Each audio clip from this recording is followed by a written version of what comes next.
Hello students, how are you? I hope you all are fine at home. Now student, today I am going to explain chapter 8, The Curious Baby Elephant.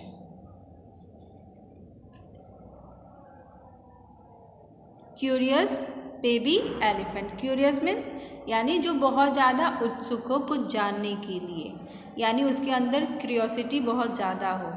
ऐसी एक baby elephant है जिसकी ये story है, वो हर चीज़ के बारे में जानना चाहता था। देखिए उसके साथ क्या हुआ, हम इस स्टोरी में जानेंगे। Now let's go to the let's begin section. Why do elephants have trunks? हाथियों के सूंड क्यों होते हैं? Why do giraffe have long necks? जिराफ की लंबी गर्दन क्यों होती है? Why does a monkey have a long tail? बंदर की लंबी पूंछ क्यों होती है? When a chimpanzee does not? जबकि चिंपैंजी की नहीं होती है।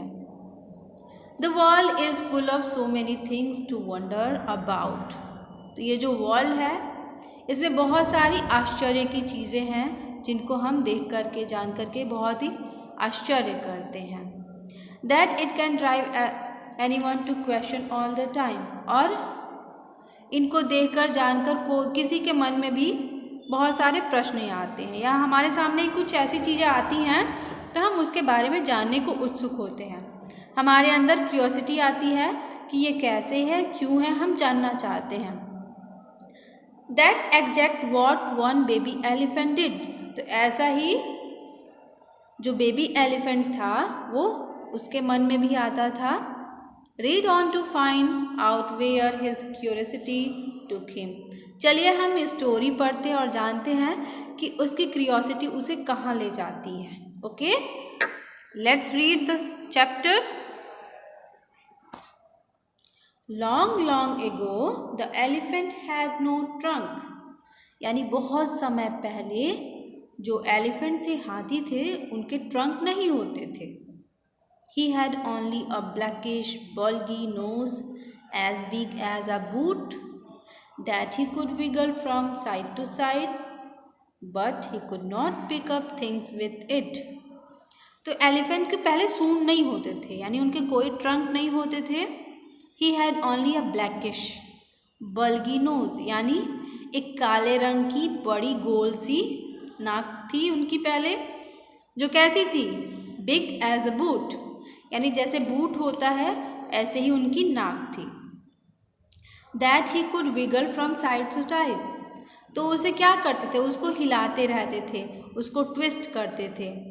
But he could not pick up things with it. लेकिन उससे चीज़ों को नहीं उठा सकते थे। But there was one elephant and elephant's baby. लेकिन वहाँ पर एक एलिफेंट था। कौन? एक हाथी का बच्चा, baby elephant. Was full of curiosity, जिसमें कि बहुत ज़्यादा क्यूरियोसिटी थी, यानी उत्सुकता थी हर चीज़ के बारे में जानने की। This means he asked many questions, यानी इसका मतलब ये हुआ बहुत ज़्यादा क्वेश्चंस पूछा था।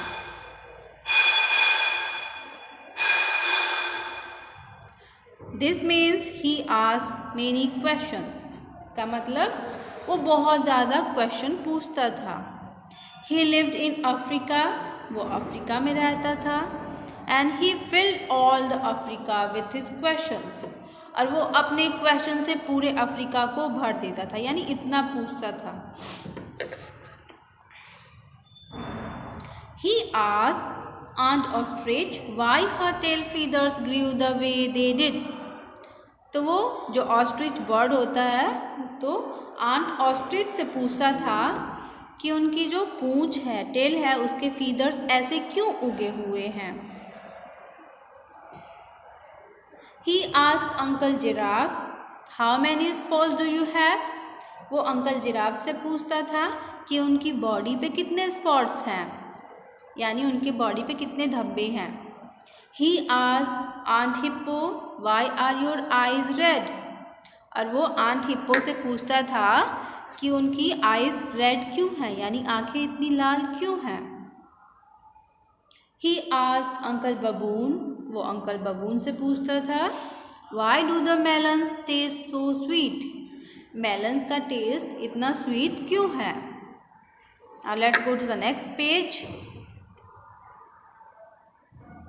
He was such a curious baby elephant. वो बहुत ही ज़्यादा क्यूरियस बेबी था, यानी बहुत ज़्यादा उसके अंदर उत्सुकता थी चीज़ों के बारे में जानने की. That he always asked many questions. इसीलिए वो हमेशा प्रश्न पूछता था. He asked question about anything that he saw or heard or felt or smelled or touched. यानी वो हर एक उस चीज़ के बारे में क्वेश्चन पूछता था जिसको वो देखता था, सुनता था, फील करता था, स्मेल करता था या टच करता था. Everybody avoided him and ran away the moment they saw him coming up with the questions. But that did not stop him from asking more questions. इसीलिए सभी लोग जब देखते थे कि वो उनके पास आ रहा है क्वेश्चन पूछने के लिए, तो वो उसको अवॉइड करते थे, वहाँ से भाग जाते थे, क्योंकि उन्हें लगता था कि वो बहुत ज़्यादा क्वेश्चन पूछता है और वो उसको रोक नहीं सकते हैं. One morning, one fine question came up in his mind. एक सुबह उसके माइंड में एक बहुत ही अच्छा क्वेश्चन आया. What does a crocodile have for dinner? यानी एक क्रोकोडाइल को डिनर के लिए क्या चाहिए? Hush said the animals loudly together. तो एक साथ सारे एनिमल्स ने उसको डरा करके उसको हटा दिया. Then he saw a kolo kolo bird sitting in the middle of a bush and he said. तभी उसने कोलो कोलो बर्ड देखा जो कि एक बुश के मिडिल पे बैठी हुई थी. तो उसने उससे कहा, Everybody is angry with me. हर कोई मुझसे गुस्सा हो जाता है. But I still want to know what the crocodile eat for dinner. लेकिन मैं जानना चाहता हूँ कि क्रोकोडाइल अपने डिनर में क्या खाता है. Bird gave a sad cry and said. जो कोलो कोलो बर्ड थी उसने बहुत ही दुखी होकर के कहा, Go to the grey green greasy Limpopo river. You will find your answer there. उसने कहा कि तुम ग्रे ग्रीन ग्रीसी जो लिम्पोपो रिवर है उसके पास जाओ, तुम्हें तुम्हारा आंसर मिल जाएगा.